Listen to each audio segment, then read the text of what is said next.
Om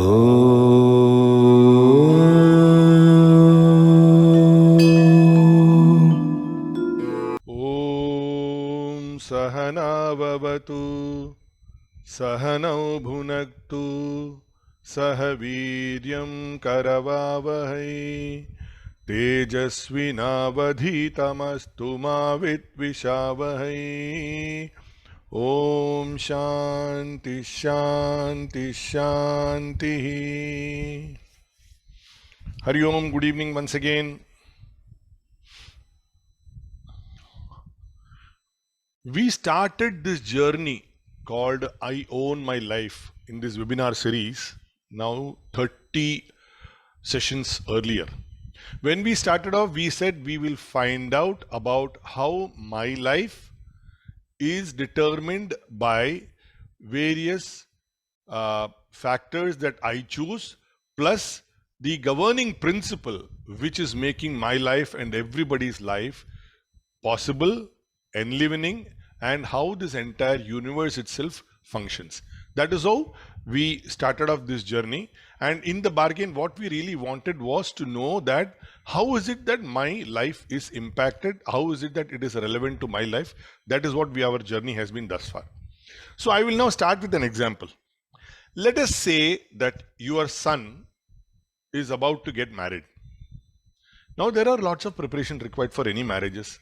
Now you are following up with vendors, you are following up with the in-laws of the bride, as the parents of the bride, you're following up with your son and the bride to be, various actions which are required. So what is the field in which you are working? The field is the marriage of your son. Now who knows this field where you are working? Obviously you alone do, because you are the person who are working. So the same applies to all our fields of work or play, whatever it is. Any work, let's take for example, you are meeting somebody and says, what is the field you are working in? I say, no, I am a chartered accountant. I say, I am talking on Bhagavad Gita. You say, I am singing. So the field is what I am working in. And who's the person who knows the field? I am the person who knows, because I am working in it. So I speak what I know. Now, when I speak, does your mind receive everything the way I am expressing it? Does the information from me make your heart feel for the knowledge? And does it tickle your intellect also? If the information dissemination from outside, which is coming to me, has to become my wisdom, the way it is delivered to me must reach my inner equipment, so that it becomes my field of knowledge, and I become the knower of that knowledge which is shared with me, and because of which I gain my wisdom. This much we can understand. So we are now starting with chapter 13. The title of this chapter is Kshetra Kshetrajna Vibhaga Yoga.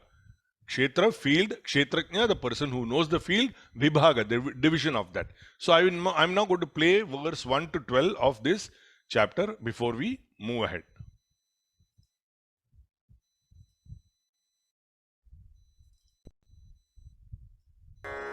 अथ त्रयोदशोऽध्यायः क्षेत्रक्षेत्रज्ञविभागयोगः। अर्जुन उवाच प्रकृतिं पुरुषं चैव क्षेत्रं क्षेत्रज्ञमेव च एतद्वेदितुमिच्छामि ज्ञानं ज्ञेयं च केशव। श्रीभगवानुवाच इदं शरीरं कौन्तेय क्षेत्रमित्यभिधीयते एतद्यो वेत्ति तं प्राहुः क्षेत्रज्ञमिति तद्विदः। क्षेत्रज्ञं चापि मां विद्धि सर्वक्षेत्रेषु भारत। क्षेत्रक्षेत्रज्ञयोः ज्ञानं यत्तज्ज्ञानं मतं मम। तत्क्षेत्रं यच्च यादृक् च यद्विकारि यतश्च यत् स च यो यत्प्रभावश्च तत्समासेन मे शृणु। ऋषिभिर्बहुधा गीतं छन्दोभिर्विविधैः पृथक् ब्रह्मसूत्रपदैश्चैव हेतुमद्भिर्विनिश्चितैः। महाभूतान्यहङ्कारो बुद्धिरव्यक्तमेव च इन्द्रियाणि दशैकं च पञ्चचेन्द्रियगोचराः इच्छा द्वेषः सुखं दुःखं सङ्घातश्चेतना धृतिः एतत् क्षेत्रं समासेन सविकारमुदाहृतम् अमानित्वमदम्भित्वम् अहिंसा क्षान्तिरार्जवम् आचार्योपासनं शौचं स्थैर्यम् आत्मविनिग्रहः इन्द्रियार्थेषु वैराग्यम् अनहङ्कारमेव च जन्म मृत्युजरा व्याधि दुःखदोषानुदर्शनम् असक्तिरनभिष्वङ्गः पुत्रदारगृहादिषु नित्यं च समचित्तत्वम् इष्टानिष्टोपपत्तिषु मयि चानन्ययोगेन भक्तिरव्यभिचारिणी विविक्तदेशसेवित्वमरतिर्जनसंसदि अध्यात्मज्ञाननित्यत्वं तत्त्वज्ञानार्थदर्शनम् एतज्ज्ञानमिति प्रोक्तमज्ञानं यदतोऽन्यथा. Now, when something subjective like this, like what I have been sharing for the last 30 sessions now thus far, when something subjective like this comes to our knowledge, it is very obvious that we experience doubts. Like, what is the field of my experience? I know my experiences on a day-to-day basis, what I'm doing, my work, etc. But what is the field of my experience? Now, who is the experiencer of this field that I'm working in? What is the instrument of knowledge? And what is it that is the knowledge that is to be known? Like, for example, I mentioned last time that I lost my aunt and we had gone for the obsequies, etc. So when something like that happens, we say that the spirit and the matter, they parted company. The spirit is no longer there, and what remains as the body is the matter. So matter is Prakriti, and the spirit, which is Purusha. Purusha, which is the life, is gone, and Prakriti, which is the matter, which is all that is remaining. So let us start understanding that. Let us start with the elementary structure. The elementary structure with which we are all working. What is that? That is our field of experience, the field of everything that we do in the world. What is that? Our body. Now, we can understand this body to be the field of all experiences that we enjoy or we suffer. We know that. So, who is the person who knows these joys or who knows these sufferings? Obviously, it is me, the thinking, the emotional man. He is the person who knows all these joys and sufferings. So, in our general standpoint, when we say we live as if this body is everything. As far as I am concerned, I live for this body, with this body, in the way we interact with the world. Now, whatever is inside this body, which is aware of that body, is the knower of my body. Correct? So, he is the knower of this field called my body. Of course, it also means that he is a knower of my intellect and my mind, because immediate response to that will be that it is my mind or my intellect which knows my body. No. Who knows the mind? Who knows the intellect?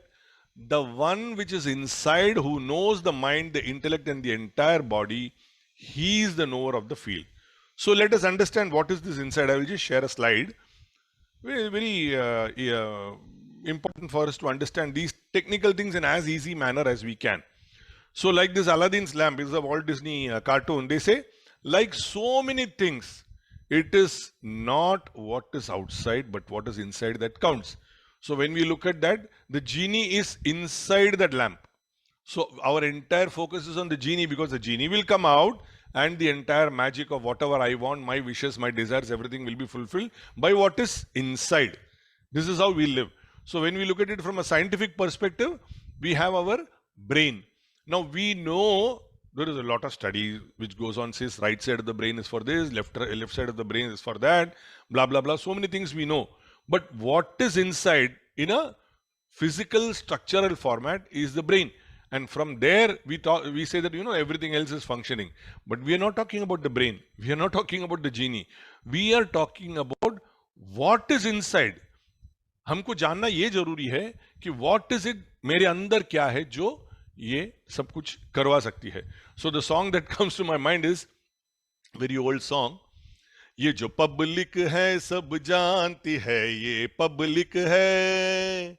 अजी अंदर क्या है, अजी बाहर क्या है, अंदर क्या है बाहर क्या है, ये सब कुछ पहचानती है. पब्लिक है ये सब जानती है, पब्लिक है.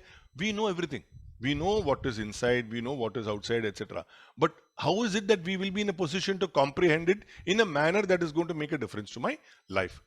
So when we know that we have understood thus far that it is a life principle within me, within you, within everyone, which is energizing every action, every thought, every emotion.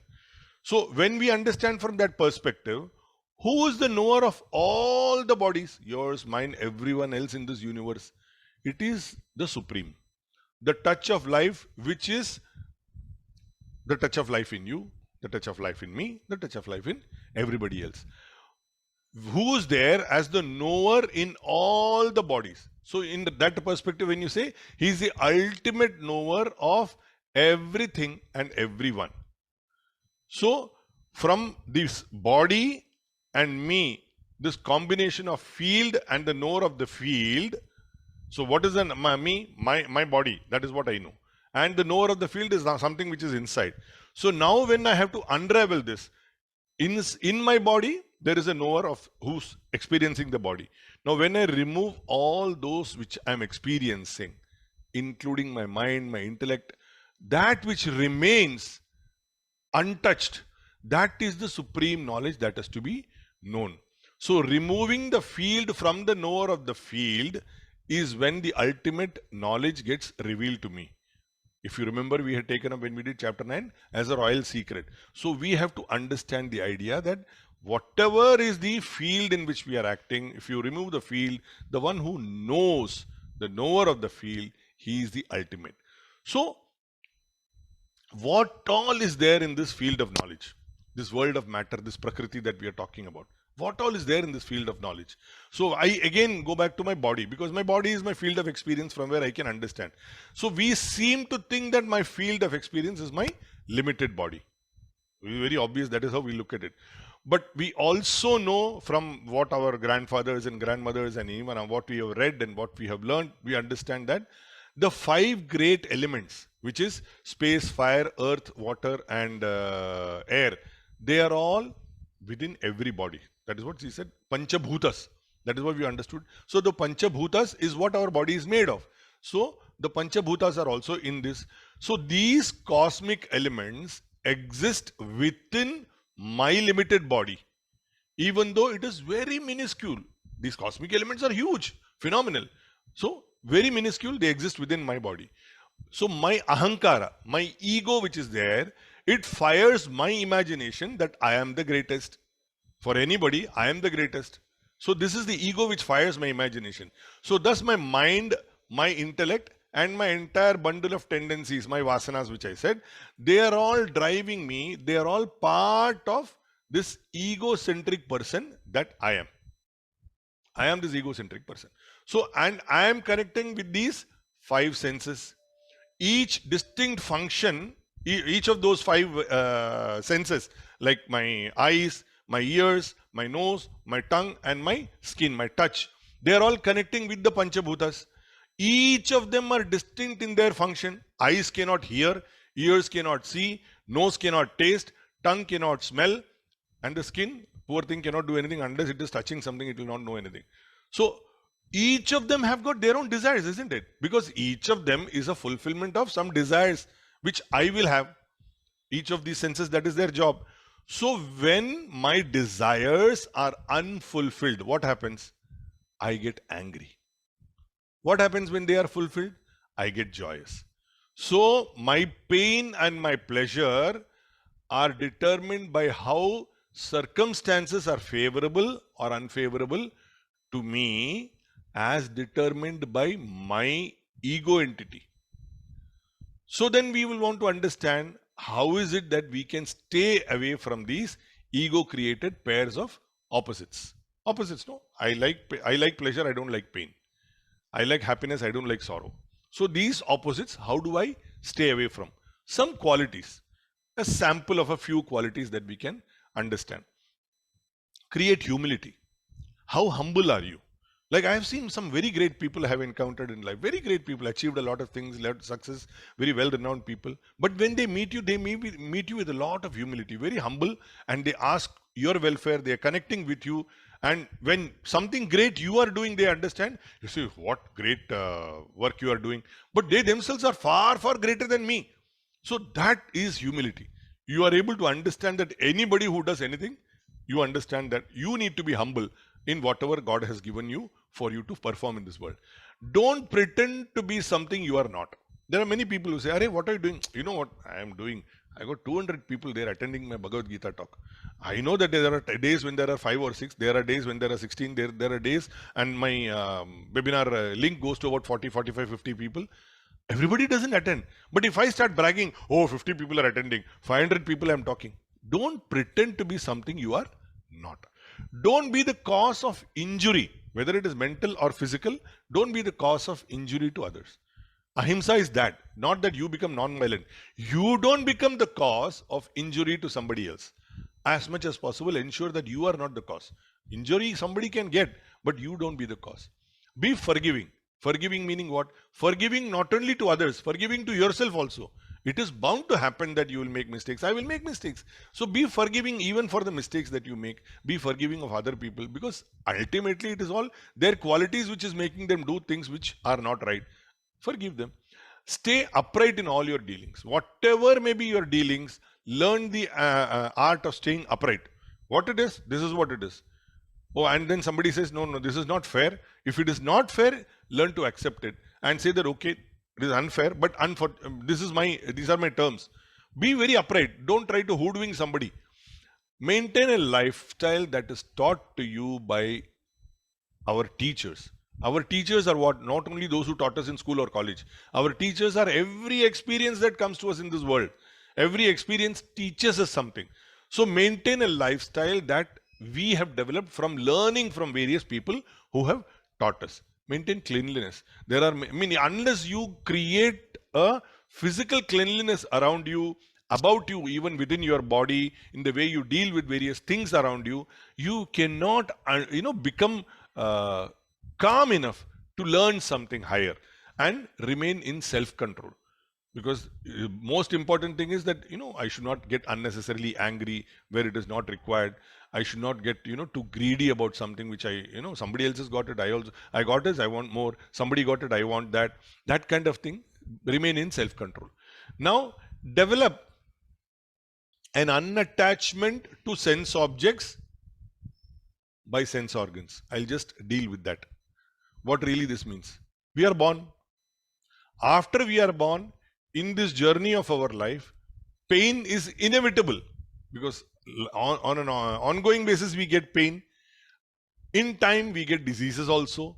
In time we grow old, and in time we die. Now, so when we understand this journey from birth to death of this body, all sorrows are born from the body. Because when pain comes, it is pain invariably which is manifested in the body.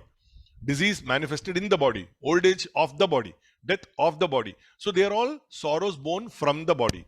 Now, if this understanding is clear, there is no way we will be wedded to experience. I got that experience. I want that and that only, nothing more. Anything else which is coming my way also is welcome. So once we know this, we know the principle of what is permanent and what is impermanent. The journey of the body is impermanent. It doesn't remain the same always. It is the knower of the field which is inside. He is permanent. Every other factor is impermanent. So and then the next is non-identification of self with son, self with wife, self with home, etc. This is what the verse says. But now let us understand what it is in a very contextual manner. I stay in a rented house. When I'm staying in a rented house, what will I say? खिड़की खराब हो गया, carpenter को मैं क्यों बुलाएगा? वो मकान मालिक का काम है, मेरा काम नहीं है. Hello, owner, please come. Make the windows not proper. You get it fixed. So which means your association with that house is only as a shelter for which you are paying rent. You don't think that the house belongs to you. But the moment you shift to your own residence, the own house, then what happens? खिड़की खराब हो गया, अरे carpenter को बुलाओ, अरे carpenter तुम क्यों नहीं आया, 2 घंटा हो गया अभी तक नहीं आया, मेरा खिड़की खराब है. You start getting agitated. Same property, just one flat, one belonging to somebody else, one belonging to you. Suddenly your association changes. Like, for example, you have a girlfriend. You are in love with that girlfriend. You have another girlfriend also. You are happy. 1, 2 girlfriends. You are enjoying. Then you get married to one of them. Now, the moment you get married to one of them, suddenly your association with that who's now girlfriend, who's your wife, is now substantially changed. My wife.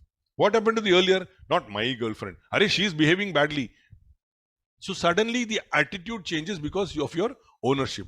Like, for example, you have some neighbor's son or maybe a distant nephew or somebody who comes to you and he says, coming, you treat him nicely, politely, etc., etc. But you don't feel something. Then that boy goes away. Your own son? Oh, my son. My son. No matter whether your son is a rascal or whatever it is. No, my son. That is what happens. So the mind travels with this identification on the basis of what I perceive as my ownership with something or the other. So this identification creates an agony, because if there is any mishap to my house, to my wife, to my son, I suddenly start thinking, it's my personal damage to me. So let's take, for example, that somebody's child is disturbed mentally or something like that, and then in time the child says, no, I don't want my parents, because this happens with a lot of youth nowadays. I don't want, my parents are rascals, my parents are monsters, this and that, etc., etc. So then suddenly your entire, the world collapses. No, my child is no longer with me. This kind of identification starts. So why is this? My son is mine. Or why is it that I was born as the son of my father? When you really look at it, why is it that you are listening to my talk? Why is it that I am talking to you? It is a divine design which is manifesting. Why we are associated and not somebody else who's not attending, or not somebody else who's not chosen to join this webinar.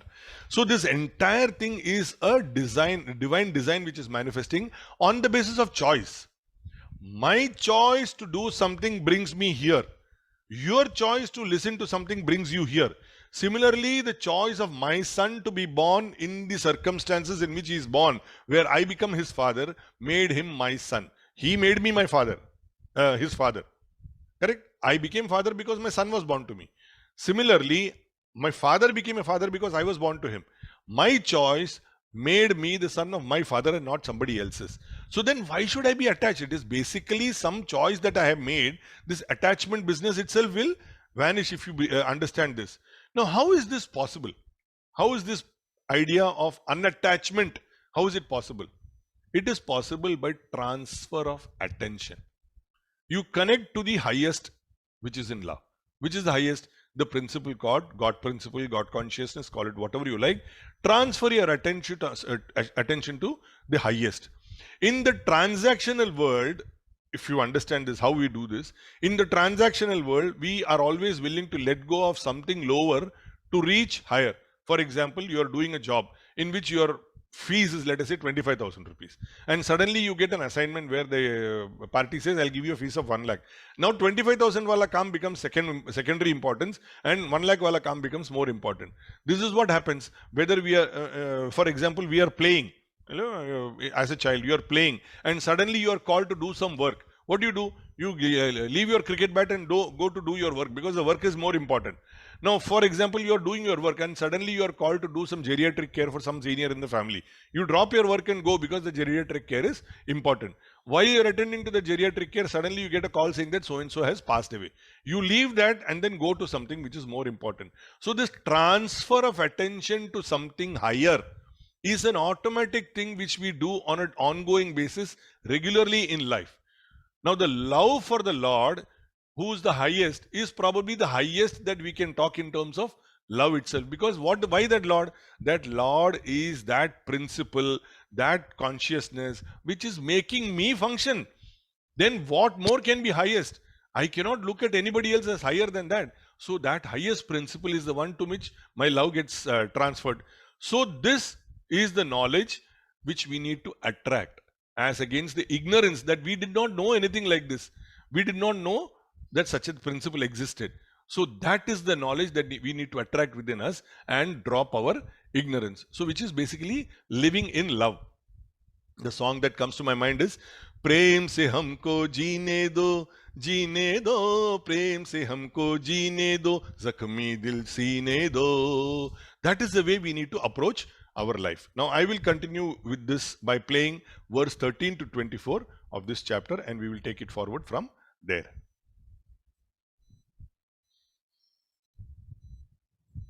ज्ञेयं यत्तत् प्रवक्ष्यामि यज्ञात्वामृतमश्नुते अनादिमत्परं ब्रह्म न सत्तन्नासदुच्यते सर्वतः पाणिपादं तत्सर्वतोक्षिशिरोमुखम् सर्वतः श्रुतिमल्लोके सर्वमावृत्य तिष्ठति सर्वेन्द्रियगुणाभासं सर्वेन्द्रियविवर्जितम् असक्तं सर्वभृच्चैव निर्गुणं गुणभोक्तृ च बहिरन्तश्च भूतानामचरं चरमेव च सूक्ष्मत्वात् तदविज्ञेयं दूरस्थं चान्तिके च तत् अविभक्तं च भूतेषु विभक्तमिव च स्थितम् भूतभर्तृ च तज्ज्ञेयं ग्रसिष्णुप्रभविष्णु च ज्योतिषामपि तज्ज्योतिस्तमसः परमुच्यते ज्ञानं ज्ञेयं ज्ञानगम्यं हृदि सर्वस्य विष्ठितम् इति क्षेत्रं तथा ज्ञानं ज्ञेयं चोक्तं समासतः मद्भक्त एतद्विज्ञाय मद्भावायोपपद्यते प्रकृतिं पुरुषं चैव विध्यनादि उभावपि विकारांश्च गुणांश्चैव विद्धि प्रकृतिसम्भवान् कार्यकारणकर्तृत्वे हेतुः प्रकृतिरुच्यते पुरुषः सुखदुःखानां भोक्तृत्वे हेतुरुच्यते पुरुषः प्रकृतिस्थो हि भुङ्क्ते प्रकृतिजान् गुणान् कारणं गुणसङ्गोऽस्य सदसद्यो निजन्मसु उपद्रष्टानुमन्ता च भर्ता भोक्ता महेश्वरः परमात्मेति चाप्युक्तो देहेऽस्मिन् पुरुषः परः य एवं वेत्ति पुरुषं प्रकृतिं च गुणैः सह सर्वथा वर्तमानोऽपि न स भूयोऽभिजायते.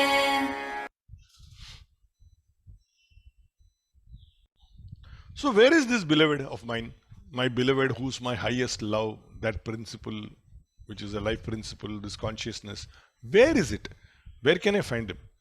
We can identify it if it is a person or an image that I can see or perceive in whatever way we can. How do you identify the highest if he is described as one with hands, feet, eyes, heads, mouths, everywhere? You remember that vision of Vishwarupa Darshanam, right? No, he is there everywhere. How do you identify that person? Because the life principle is in every one of us. We understand that. All our organs of action, all our organs, all our thoughts, all our emotions is nothing but he and he alone. So as I am now talking to you, I am moving my fingers. Where is he? He is here in this hand as it is moving. Where is he? He is in my mouth as it is opening and closing. Where is he? In my eyes as I am looking at the camera. So when I see this, every action, everything that is happening in and around me is he and he alone. It is that life principle which is manifesting everywhere through whatever all of us collectively are doing and the way the entire universe is functioning. Yet, he is not in any one of them. He is there because of which we are all able to perform. But he is not joining us in the action. Although I say that he is in the finger, he is in my eyes, he is not joining in the action. He is the enliver of all those things that we are doing. We are doing based on what is our tendencies, our vasanas, our imprints that is already there. So I will just share one slide and then I'll take this forward.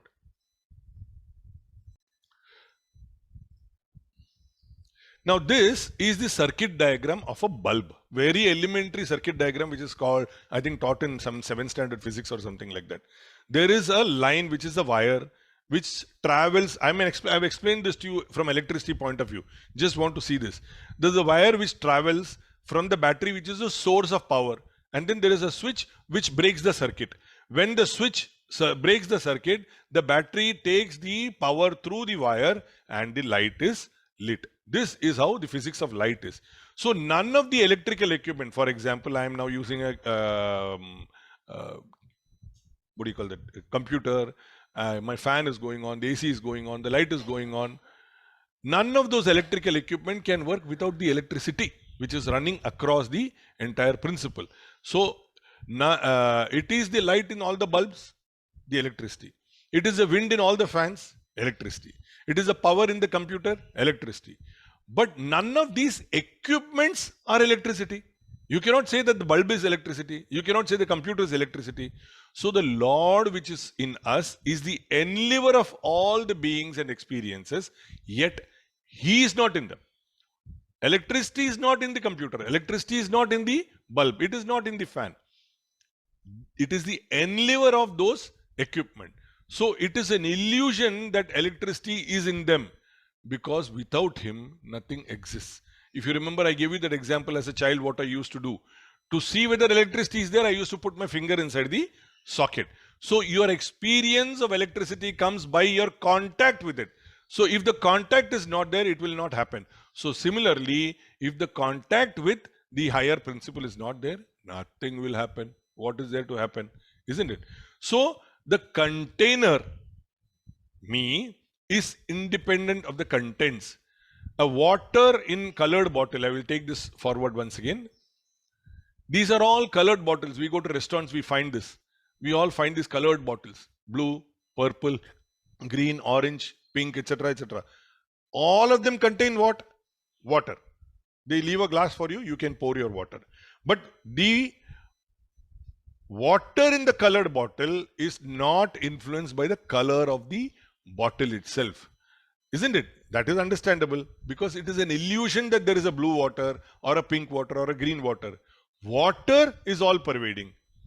Container, which is seemingly arrested by our action of filling up the bottle, that is what is given the illusion that it has got a color which is distinct in the bottle. So there is electricity in the wire where there is no bulb also. So there is, we saw in the diagram that there is a bulb in one place. Even in another place where there is a wire, there is electricity.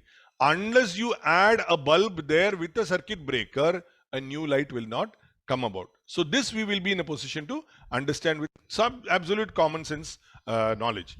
So life principle is there in the stone also as the existence of the stone. It is in the plant as its form and the beginning of a mind, because a plant thinks sunlight has come, I will start blooming. So in the beginning of a mind, there is a form and a beginning of a mind. In the animal, it has got a form and it has got a reasonably well-developed mind, because it knows that a bigger animal can prey upon a smaller animal and kill it and eat it. This is what it is. So this has got a well-developed mind. And in the man, he's got a form, he's got a mind, and he's got a discriminative intellect, which is why we say that man is an intelligent animal. If you remember, I mentioned about this on when we were speaking about chapter 2 itself, that man is an intelligent animal. So the life principle which is there is all pervading everywhere, in everything in the world. It is only our distinct discriminative intellect which is making us think, understand, analyze and reach some conclusion. He is the one, undivided. He is just one. There is no division in him. But apparently he is divided because he is present in you, he is present in me. He is present in your neighbor, he is present in your watchman, he is present in your driver, he is present in the secretary of my building. He is apparently divided, but he is present in all beings because he is a supporter. I am talking to you now. So I am here as a talker. I am taking some music classes. So a little while later, I will be a music class teacher. So I'm taking music classes. I sing, I'm a singer. I do professional work, I do mentoring. So that is my professional work. So I support many activities, but I'm one. So just like that, he is the one who's enlivening everything and everyone. But apparently, he is in multiples, because the multiples is how we see. We see the entire world in multiples. But he is only one. He's one and only one. I will just want to share one video with you, very 1 minute video. So just this is from this is Mool Mantra from of Sikhs. Just want to play that video because it's so wonderful. Just a second. Let me find out where it is. Where is that gone? Where has that gone? Just a second, please.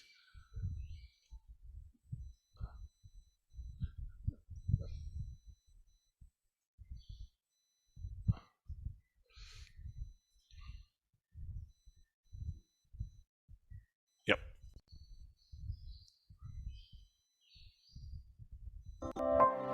एक ओंकार सतनाम करता पुरख निर्भय निर्वैर अकाल मूरत अजूनी सैभं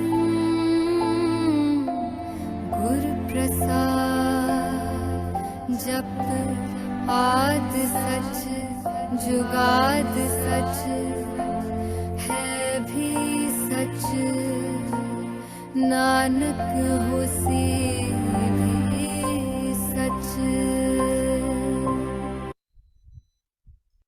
See, the principle here is that there is only one truth, and that one truth is that Omkar. So that Omkar is the only truth. You don't have to travel anywhere else to understand anything. Now and forever, it is that truth and that truth alone. So the sun, the moon, the stars, lightning, fire, these five are the only phenomenal sources of light in the entire universe. Sun, moon, stars, lightning, and fire.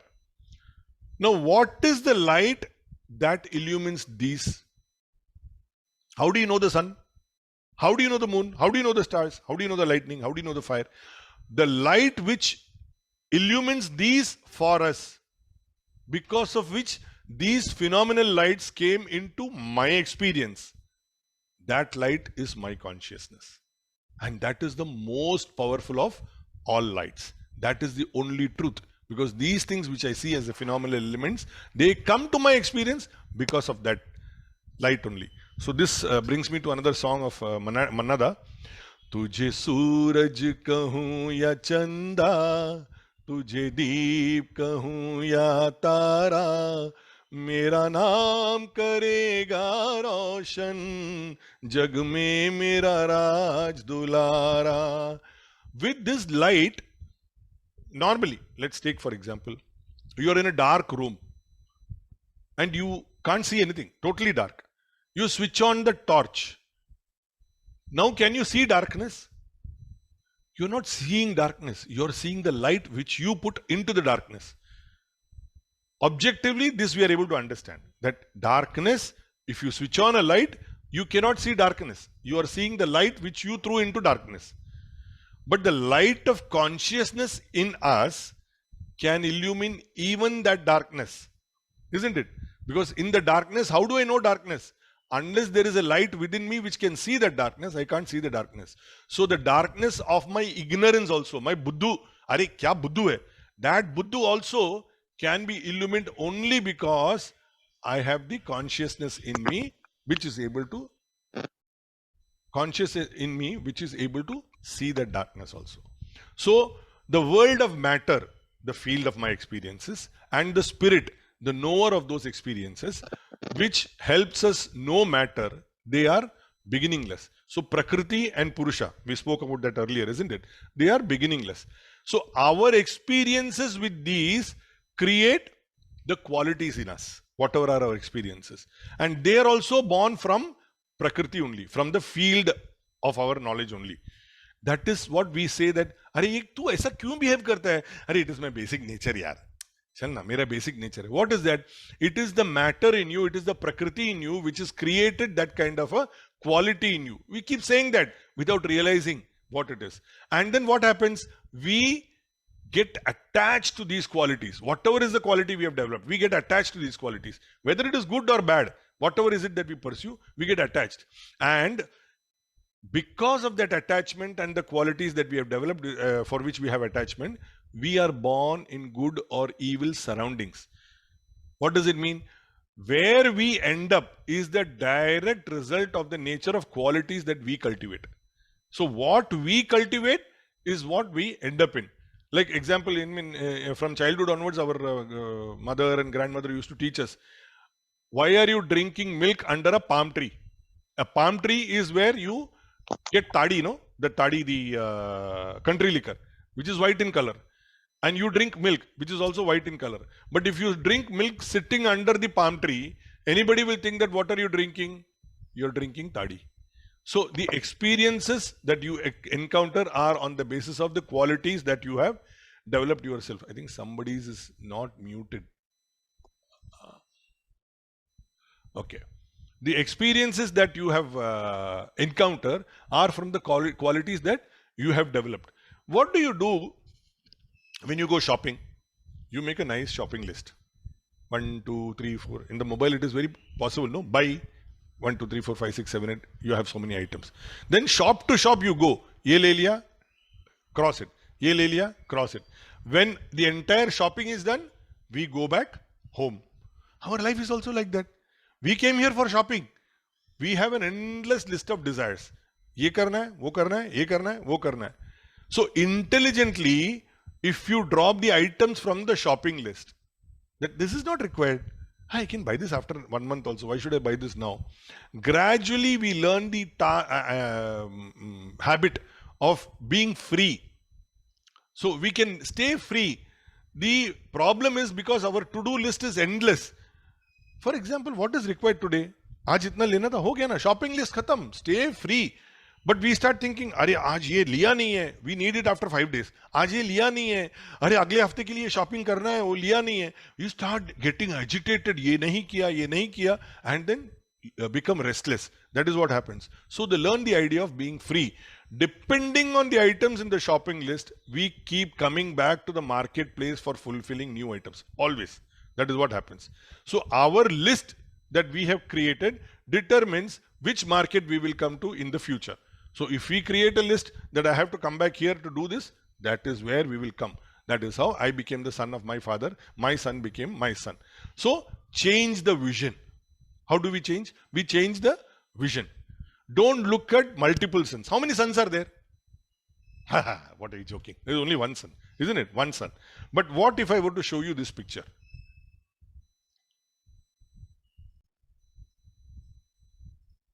This is a sun reflected in a bucket. Now assume that this is not one bucket, there are some thousands of buckets.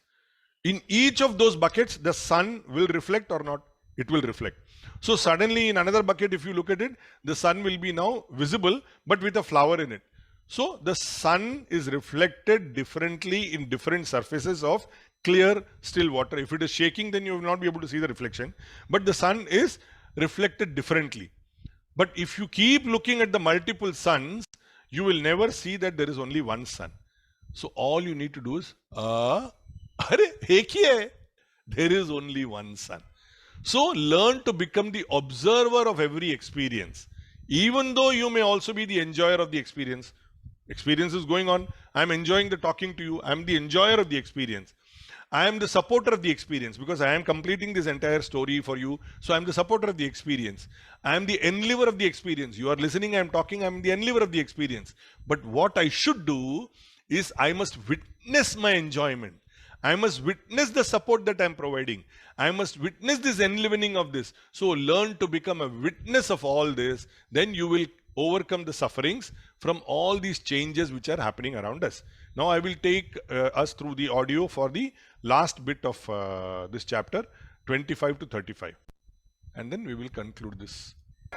ध्यानेनात्मनि पश्यन्ति केचिदात्मानमात्मना अन्ये साङ्ख्येन योगेन कर्मयोगेन च परे अन्ये त्वेवमजानन्तः श्रुत्वा अन्येभ्य उपासते तेऽपि चातितरन्त्येव मृत्युं श्रुतिपरायणाः यावत् सञ्जायते किञ्चित् सत्त्वं स्थावरजङ्गमम् क्षेत्रक्षेत्रज्ञसंयोगात् तद्विद्धि भरतर्षभ समं सर्वेषु भूतेषु तिष्ठन्तं परमेश्वरम् विनश्यत्स्व विनश्यन्तं यः पश्यति स पश्यति समं पश्यन् हि सर्वत्र समवस्थितमीश्वरम् न हि नस्त्यात्मनात्मानं ततो याति परां गतिम् प्रकृत्यैव च कर्माणि क्रियमाणानि सर्वशः यः पश्यति तथात्मानमकर्तारं स पश्यति यदा भूतपृथग्भावमेकस्थमनुपश्यति तत एव च विस्तारं ब्रह्म सम्पद्यते तदा अनादित्वान् निर्गुणत्वात् परमात्मायमव्ययः शरीरस्थोऽपि कौन्तेय न करोति न लिप्यते यथा सर्वगतं सौक्ष्म्यादाकाशं नोपलिप्यते सर्वत्रावस्थितो देहे तथात्मानोपलिप्यते यथा प्रकाशयत्येकः कृत्स्नं लोकमिमं रविः क्षेत्रं क्षेत्री तथा कृत्स्नं प्रकाशयति भारत क्षेत्रक्षेत्रज्ञयोरेवमन्तरं ज्ञानचक्षुषा भूतप्रकृतिमोक्षं च ये विदुर्यान्ति ते परम् ॐ तत्सदिति श्रीमद्भगवद्गीतासु उपनिषत्सु ब्रह्मविद्यायां योगशास्त्रे श्रीकृष्णार्जुनसंवादे क्षेत्रक्षेत्रज्ञविभागयोगो नाम त्रयोदशोऽध्यायः. So we said that we need to learn to become a witness. We have to learn to know that I am the enjoyer, I am the supporter, I am the enliver of the experience. So that principle which is there, I need to understand to become a witness. Now let us take our case. You and me. We have not understood the truth in this knowledge at all.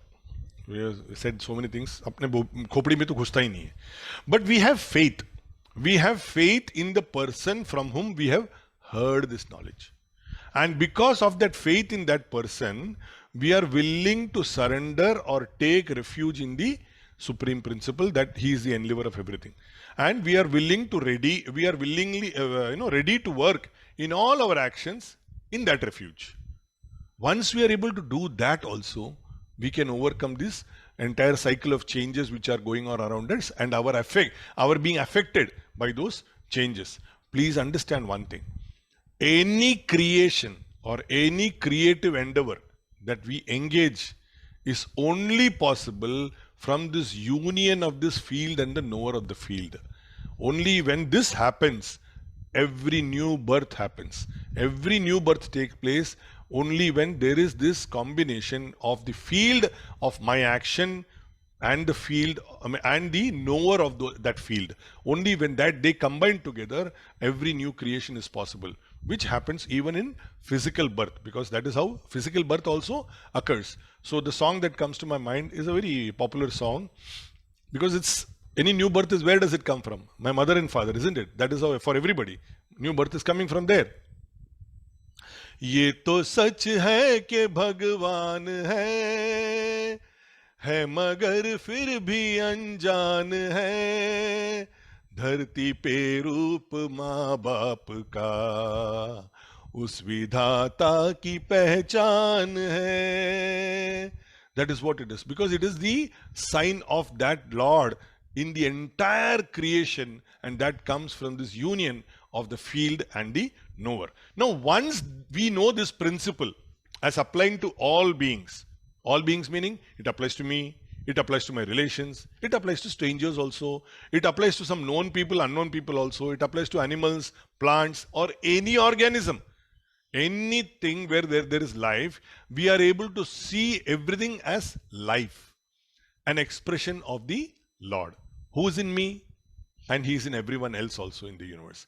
He is the permanent within us, whereas we are the impermanent, whose matter will perish in time and space. Because once we are gone, life is gone, he is the permanent, and what remains is the matter. In time and space, what will happen? Matter will perish in time and it will merge with space. This is what happens. When we are able to realize this principle within us, in every vision that we perceive in this universe, we see only his expression.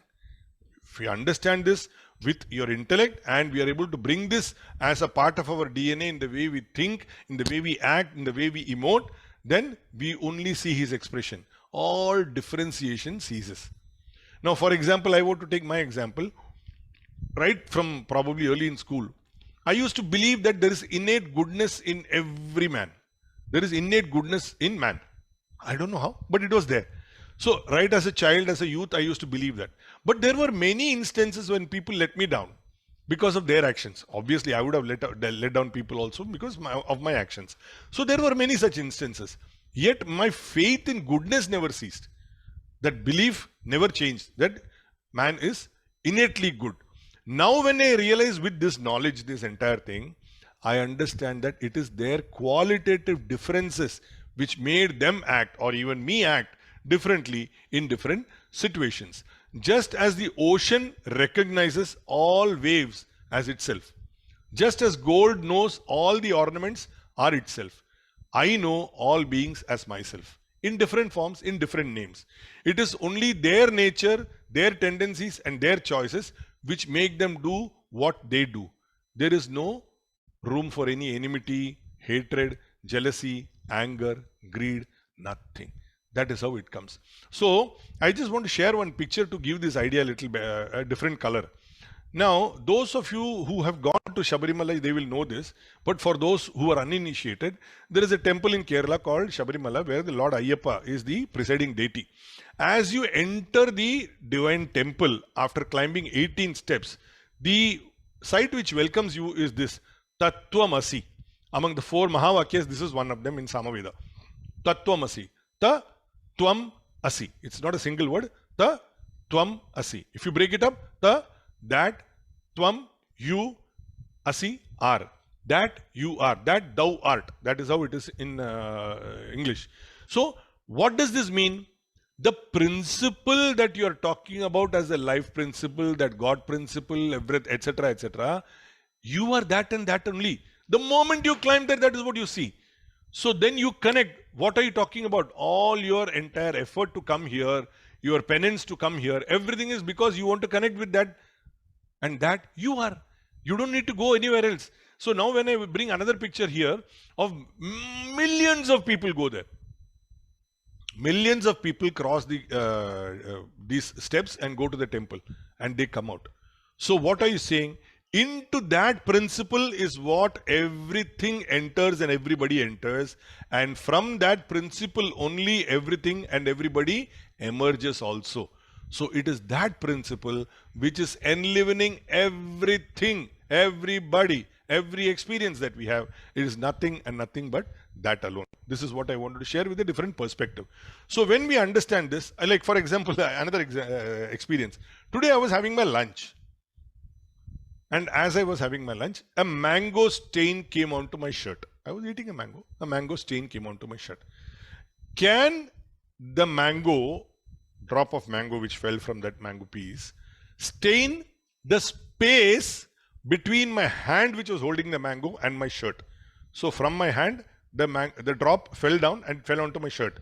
There is a space in between. Can the mango stain that space? You'll say, what is this nonsense? How can the mango stain that? Law of gravity, it fell down. Your shirt was there. It came and stained your shirt. So it cannot. The space, law of gravity or not, mango cannot stain the space, because space is always untainted. No way you can taint space. Yet we are all in space. Me sitting in my chair, you sitting in your house, we are all occupying space, isn't it? But space itself remains unaffected. Similarly, life is the principle from where all actions have emerged. Yet the principle itself remains untainted because it is the purest.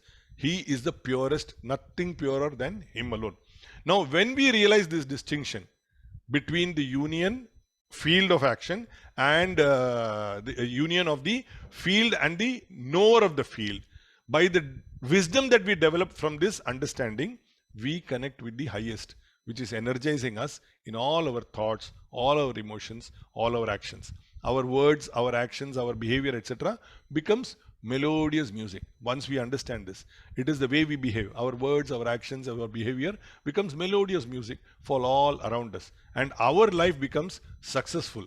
It becomes a sojourn of wonderful experiences. That is what happens. So I'm closing with a beautiful song of Yeshdas in the same thought. तू जो मेरे सुर मिला ले, संग गा ले, तो जिंदगी हो जाए सफल. With that, I end my talk for today, and we meet again next week. Any doubts, any questions, any points, most welcome to share. As always, you can always share it on WhatsApp too.